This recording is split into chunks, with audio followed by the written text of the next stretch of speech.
This is Optimal Work Daily, episode 1083, Career Transitions, How to Cope with the In-Between Stage, by Stacey Hagen with tinybuddha.com. And I'm Dan. I am your host and narrator here.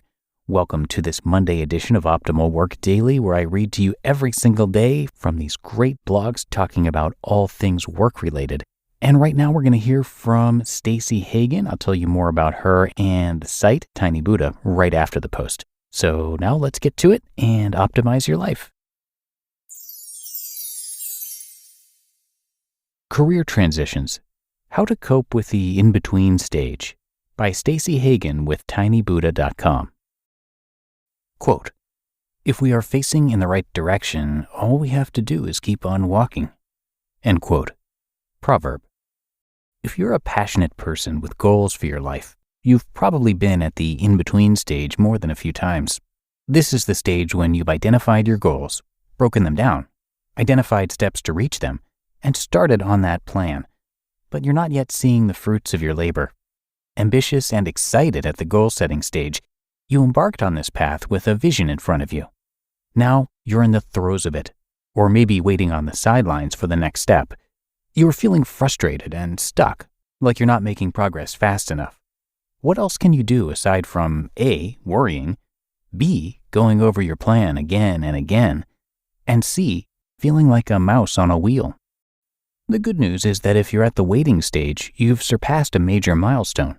Often the hardest part of goal setting is identifying what you want in a clear, specific manner. Visualizing your end goal is a lot of work in itself, but once you've done your homework, all that work can feel like a waiting game. I'm in the in-between stage in my career right now, and I have been for a few months. I earned my MBA over a period of 3 years while working full-time in marketing within the financial services industry. Previously, I worked in entry-level and junior positions. I thought having an advanced degree would make it a lot easier to climb the corporate ladder, starting with a management position. When I graduated, I felt hopeful about my prospects. But the job search has not been as easy as I thought it would be. I've had some phone and in-person interviews, but none for a job I really wanted. I've reworked my resume, sought out career counselors, networked with everyone I know, and I've always had the "what do you do" small talk at the tip of my tongue at parties. I've listed my strengths, likes and dislikes, favorite companies, and important contacts. I've set aside time on my calendar every day for applications, networking, and follow-up efforts. Recently, I was starting to feel like I was just spinning my wheels. I thought I was doing all I could do, but nothing seemed to be working out, and that was frustrating. Now that I was ready, I wanted something to happen immediately. I took the time and put in the effort. Where was it already? Something should have been happening. I talked to a friend about this, and she said, "Well, it's going to happen eventually, right? I mean, who has wanted a new job and not eventually found it?" It's true. Studies show that most people don't stay in the same job forever. Moving from company to company is the norm nowadays. People, especially those trying especially hard to make some traction, eventually move on. What a scary word, eventually. What does that mean? Sooner rather than later? 1 month? 1 year? Longer? Not knowing the exact time frame can make you feel like a mouse on a wheel. You may find yourself asking, what now? I have a novel idea. Enjoy it. Enjoy the uncertainty. Revel in it. Bathe in it. Be happy about it. You will never be in exactly this same in-between stage ever again in your life, although you will be in others for sure.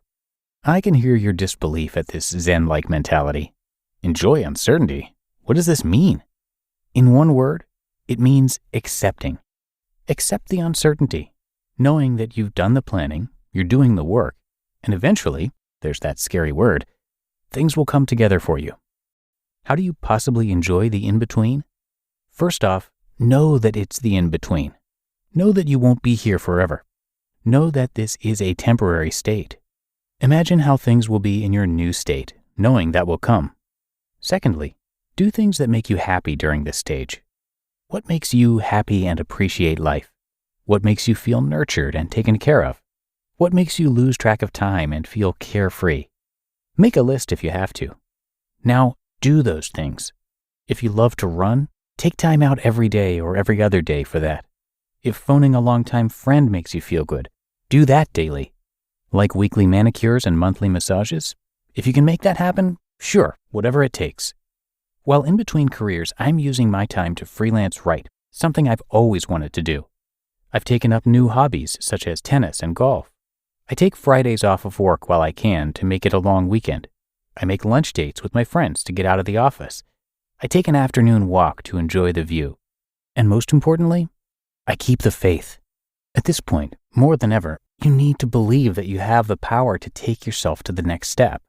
Know that it's just a matter of time. So accept the present uncertainty. Who knows what will come after this? Oh, right. You do. Your end goal, the thing you've been working toward with patience throughout the process. If you embrace this in-between phase, the reward will be even sweeter. You just listened to the post titled Career Transitions: How to Cope with the In-Between Stage by Stacey Hagen with tinybuddha.com. Your business was humming. Was. Now teams are buried in manual work, taking forever to close the books. Consider three numbers: 36,000, 25, 1. 36,000. That's the number of businesses which have upgraded to NetSuite by Oracle. NetSuite is the #1 cloud financial system, streamlining accounting, financial management, inventory, HR, and more. 25. NetSuite turns 25 this year. That's 25 years of helping businesses do more with less. 1. Because your business is one of a kind, so you get a customized solution for all of your KPIs in one efficient system with one source of truth. NetSuite is giving you the power of having all your information in one place, helping you to make better, more driven decisions as a business owner. Right now, download NetSuite's popular KPI checklist, designed to give you consistently excellent performance, absolutely free at netsuite.com/startup. That's netsuite.com/startup to get your own KPI checklist. netsuite.com/startup. This episode is brought to you by Google. The Google Cybersecurity Certificate provides the necessary skills to begin a career in cybersecurity. Visit safety.google/cyberworkforce today. And thank you to Stacey for this post, but it was actually a guest post on Tiny Buddha, so I also want to thank Lori, who runs that site, for letting us share articles from there. Tiny Buddha has been helping people heal, grow, and find peace since 2009. The site features stories and insights from people of all ages from all over the globe. For daily wisdom, you can follow Tiny Buddha on Twitter and Facebook @TinyBuddha and Instagram @TinyBuddhaOfficial, or subscribe to the blog at tinybuddha.com/list. And be sure to check out Tiny Buddha's Inner Strength Journal, creative prompts and challenges to help you get through anything, which is available on Amazon. Content from Tiny Buddha is featured across pretty much all of our podcasts, so again, a big thank you to Lori, and please come by tinybuddha.com for a lot more and to show them some support. But that'll do it for another edition of Optimal Work Daily. As always, I thank you so much for being here with me and listening all the way through, and I will be back again with another post tomorrow, where your optimal life awaits.